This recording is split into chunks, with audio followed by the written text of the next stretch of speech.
حسن اور قرۃ العین عارف حاضر خدمت ہیں۔ سب سے پہلے شہ سرخیاں۔ بھارت نے لاہور پر حملہ کر دیا، پاکستانی فوج دشمن کے سامنے سیسا پلائی دیوار بن گئی، 800 بھارتی فوجی ہلاک ہو گئے۔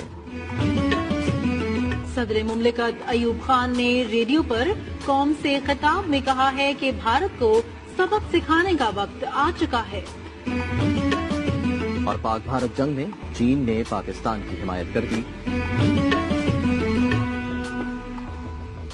خبرنامے کا آغاز کرتے ہیں آج کی سب سے اہم اور بڑی خبر سے۔ تو بھارت نے پاکستان پر حملہ کر دیا ہے۔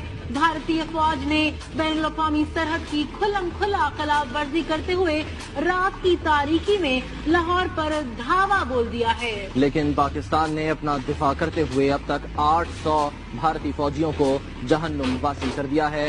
اہم خبر سے آپ کو آگاہ کر رہے ہیں کہ بھارت نے پاکستان پر حملہ کر دیا ہے، لیکن پاکستان نے بھی جوابی وار کیا ہے اور بھارت کے 800 فوجیوں کو جہنم واصل کر دیا ہے۔ بھارتی حملے کے بعد صدر مملکت ایوب خان نے ملک میں ایمرجنسی نافذ کر دی ہے۔ انہوں نے ریڈیو پر قوم سے خطاب بھی کیا ہے۔ خطاب میں ان کا کہنا تھا کہ بھارت کو سبق سکھانے کا وقت آ چکا ہے۔ میرے عزیز ہم وطنوں، السلام علیکم۔ 10 کروڑ پاکستانیوں کے امتحان کا وقت آ پہنچا ہے۔ آج صبح سویرے ہندوستانی فوج نے پاکستان کے علاقے پر لاہور کی جانب سے حملہ کیا۔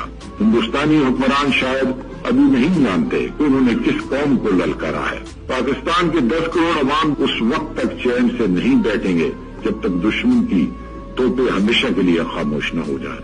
جنگ شروع ہو چکی ہے۔ دشمن کو فنا کرنے کے لیے ہمارے بہادر فوجیوں کی پیش قدمی جاری ہے۔ میرے ہم وطنوں، آگے بڑھو اور دشمن کا مقابلہ کرو۔ خدا تمہارا حامی و ناصر ہو، آمین۔ پاکستان زندہ باد۔ اے دشمن دی تو نے کس قوم